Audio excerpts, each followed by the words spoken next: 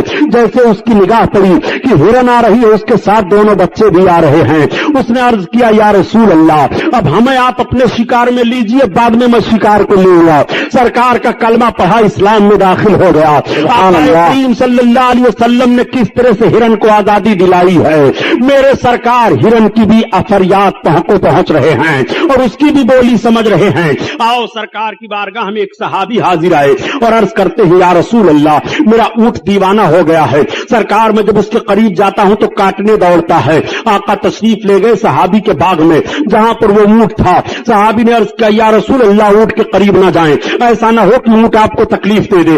آقا فرماتے ہیں گھبرانے کی ضرورت نہیں ہے۔ جب اونٹ کے قریب گئے تو سرکار اونٹ کے قریب بڑھا اور قریب بڑھنے کے بعد آقا کے قدم مبارک، آقا فرماتے ہیں ایک صحابی سنو، یہ اونٹ مجھ سے کہہ رہا ہے کہ تم اس کو چارہ کم دے رہے ہو اور اس سے کام زیادہ لے رہے ہو، یہ کمزور ہو گیا ہے، تم اس کو چارہ زیادہ دیا کرو، جب یہ توانا ہو جائے تب تم اس سے کام لینا۔ اسی موقع پر میرے آقا نے ارشاد فرمایا کہ تم اپنے جانوروں کو دن بار رات میں 70 بار دانا اور پانی دیا کرو۔ جس نبی نے جانوروں پر اتنا رحم فرمایا ہو اس نبی کا رحم و کرم ہوگا۔ وہ نبی سارے عالم کے لیے رحمت بن کر کے تشریف لائے ہیں، وہ رحمت للعالمین ہے۔ جانوروں پر کس طرح رحمت ہو رہی ہے، میرے سرکار نے جانوروں پر کس طرح کرم فرمایا ہے، میرے آقا تشریف فرما ہے۔ تب تک پرندے حاضر ہو جاتے ہیں اور عرض کرتے ہیں یا رسول اللہ یہ آپ کی امت کے چھوٹے چھوٹے بچے ہمارے گھونسلوں کو اجاڑ دیا کرتے ہیں، یا رسول اللہ ہم پرندے تنکوں کو چک چک کر کے لاتے ہیں اور گھونسلے بناتے ہیں، سرکار اپنے ان امت کے بچوں کو آپ منع فرما دے۔ آقا نے ارشاد فرمایا اے صحابیو تم اپنے بچوں کو روک دو، کوئی بچہ کسی پرندے کے گھونسلے کو نہ اجاڑے۔ جس رسول نے پرندوں کے گھونسلے تک کی حفاظت کی، اس نبی کے امتیوں کے مکان جلائے جا رہے ہیں، اس نبی کے امتیوں کی دکان جلائی جا رہی ہیں، اس نبی کے امتیوں کی عبادت گاہیں پھونکی جا رہی ہیں۔ میں کہنا چاہتا ہوں رسول کائنات نے کتنا رحم و کرم فرمایا ہے جانوروں پر، سرکار نے کتنا کرم فرمایا ہے ان دو زبانوں پر۔ آقا کریم صلی اللہ تعالی علیہ وسلم ان سب کی زبان سمجھ رہے ہیں، شیر چیتے تعظیم کر رہے ہیں، درخت نبی کے قدموں پر جھک رہا ہے۔ اسی لیے تو اعلیٰ حضرت عظیم البرکت فرماتے ہیں اے لوگوں جب نبی کونین جانوروں کی فریاد کو پہنچ رہے ہیں تو نبی کی بارگاہ میں امتی فریاد کرے تو نبی امتی کی فریاد کو کیوں نہیں پہنچیں گے؟ اسی لیے تو اعلیٰ حضرت عظیم البرکت فرماتے ہیں کہ فریاد امتی جو کرے حال زار میں ممکن نہیں کہ خیر بشر کو خبر نہ ہو، خیر بشر کو خبر نہ ہو۔ ہاں یہی کرتی ہے چڑیا فریاد، ہاں یہی چاہتی ہرنی داد میرے مولا کی ہے، بس یہی شان عظیم جانور بھی کریں جن کی تعظیم سنگ کرتے ہیں ادابوں سے تسلیم، پیڑ سجدے میں گرا کرتے ہیں، گرا کرتے ہیں۔ سبحان اللہ۔ علیہ وسلم کی عمر شریف 4 برس کی ہو گئی ہے۔ نبی کونین صلی اللہ تعالی علیہ وسلم کی عمر شریف 4 برس کی ہے. ایک روز میرے سرکار پہاڑی کے ایک چٹان پر تشریف لے گئے. تب تک پھر حلیمہ کے بچے دوڑے دوڑے آئے اور عرض کرتے ہیں ارے امی آج تو بڑا گڑبڑ معاملہ ہو گیا. حلیمہ نے کہا وہ کیا؟ کہا چلو دیکھو بھائی محمد کو کسی نے شہید کر دیا. اتنا سننا تھا کہ حضرت حلیمہ بے قرار ہو گئی اور بے قراری کے عالم میں حضرت حلیمہ بھاگتی چلی جا رہی ہیں.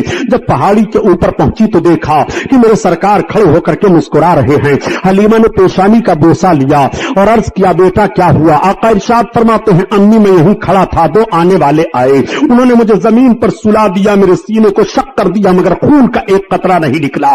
اور امی نہ تو مجھے کچھ درد ہوا, میرے سینے کے اندر سے انہوں نے کچھ نکالا اور کچھ رکھا, جب سے مجھے بڑی تسلی حاصل ہے. میرے آقا کے مقدس سینے کو حضرت حلیمہ دیکھ رہی ہیں تو ٹانکے لگے ہوئے ہیں. رب تعالیٰ نے اس واقعے کو قرآن میں بیان فرمایا الم نشرح لک صدرک. اے محبوب کیا تمہارے مقدس سینہ کو رب تعالیٰ نے کشادہ نہیں فرمایا؟ یہ واقعہ قرآن میں بھی بیان ہوا ہے. جب یہ معاملہ پیش آیا تب حضرت حلیمہ اب گھبرا گئی. اب حضرت حلیمہ نے پلان بنا لیا اور پوری آبادی میں اعلان کر دیا کہ اب میں محمد کو ان کے دادا کے پاس واپس لے کر کے جا رہی ہوں. حلیمہ سعدیہ سرکار کو واپس لانے کا ارادہ کر لیتی ہیں. پوری آبادی میں خبر پھیل جاتی ہے. آبادی کے تمام مرد تمام عورتیں آ جاتی ہیں. عورتیں اپنے گودوں میں بچوں کو لے کر کے آتی ہیں. اے حلیمہ جب سے یہ آئے تھے ہمارے بچے نظر بد سے محفوظ تھے, ان کا ہاتھ ہمارے بچوں کے سر پر رکھ دو. میرے آقا صلی اللہ علیہ وسلم ان بچوں کے سر پر اپنا دست نبوت رکھ رہے ہیں. راوی کا بیان یہ ہے کہ نبی کونین نے حلیمہ کے گھر سے چلتے ہوئے جن بچوں کے اوپر دست نبوت رکھا تھا, جب میرے سرکار نے اعلان نبوت فرمایا تو وہ سارے کے سارے لوگ اسلام میں داخل ہو گئے تھے. یہ برکت ہے میرے سرکار کے دست نبوت کی. اسی لیے تو اعلیٰ حضرت عظیم البرکت فرماتے ہیں کہ تم اپنے آقا کے دست نبوت کو دیکھنا چاہتے ہو, خدا قسم, خدا کی قسم نبی کے دست نبوت کا حال یہ ہے کہ ہاتھ جسم کو اٹھا غنی کر دیا, موج بہار سماعت پہ لاکھوں سلام, لاکھوں سلام. اللہ اللہ. آقا کریم صلی اللہ تعالی علیہ وسلم کو لے کر کے حضرت حلیمہ سعدیہ اب مکمل تیاری کر لیتی ہیں. ساری آبادی کے لوگ آئے ہیں الوداع پیش کرنے کے لیے. آقا کو حلیمہ سعدیہ لے کر کے چل رہی ہیں. عورتیں بھیگ گئی ہیں روتے روتے, ان کی پلکیں, مردوں کے پلکیں بھیگ گئی ہیں روتے روتے. اے حلیمہ برکت والا بچہ تم لے کر جا رہی ہو. حلیمہ ہماری آبادی کتنی خوشحال تھی. حلیمہ ہم کسی مصیبت و پریشانی میں نہیں تھے. حلیمہ جب سے یہ آئے تو ہم نے بیماری کا منہ نہیں دیکھا تھا. حلیمہ ان کو تم لے کر کے جا رہی ہو. حلیمہ سعدیہ اب اپنی آبادی سے سرکار کو لے کر کے چلی ہیں. حلیمہ چلتی چلی آ رہی ہیں. ایک منزل پر ایسی جگہ حضرت حلیمہ پہنچی کہ پہاڑی کے درمیان ایک کنواں تھا. اس کنویں پر ایک عورت زارو قطار رو رہی تھی. تب تک حلیمہ سعدیہ پہنچ گئی. حضرت حلیمہ کو عورت دیکھتی ہے تو بڑھ کر کے لپٹ جاتی ہے اور عرض کرتی ہے اے آنے والی خاتون تم کون ہو؟ حضرت حلیمہ نے پوچھا پہلے یہ تم بتاؤ تمہارے آنسو کیوں گر رہے ہیں, تم زارو قطار رو کیوں رہی ہو؟ اس نے کہا بہن کنویں کے اندر دیکھو ابھی پانی ہچکولے کھا رہا ہے. اے بہن میں بھی سامنے والی آبادی میں جا رہی تھی. اے بہن معاملہ یہ ہے کہ میری گود میں میرا اکلوتا بچہ تھا, وہ پیاسا تھا, پیاس سے اس کی زبان باہر آ رہی تھی. کنویں کو دیکھ کر کے میں کنویں کے دراڑ پر کھڑی ہوئی اور جھانک کر کے دیکھنے لگی کہ پانی کیسے نکال سکتی ہوں. تب تک میرا بچہ میری گود میں اچھلا اور اچانک میری گرفت ڈھیلی پڑ گئی, میرا بچہ کنواں میں چلا گیا. اے عورت اگر میں چھلانگ لگاتی ہوں تو میری بھی جان جائے گی, ہائے میری مدد کرو. حضرت حلیمہ سعدیہ فرماتی ہوں تم گھبراؤ نہیں, میرا نام حلیمہ سعدیہ ہے. یہ میرے ساتھ جو چل رہے ہیں محمد ابن عبداللہ سردار قریش عبد المطلب کے پوتے ہیں. تب تک حضرت حلیمہ سرکار کی طرف دیکھ کر عرض کرتی ہیں کہ بیٹا کیا ہوگا؟ ابھی نبوت و رسالت کا اعلان نہیں ہوا ہے. اپنے آقا میرے سرکار کنویں کے دراڑ پر کھڑے ہوئے اور کھڑے ہونے کے بعد پانی کو دیکھتے ہیں. دیکھنے کے بعد لعاب پاک سرکار نے پانی میں ڈال دیا.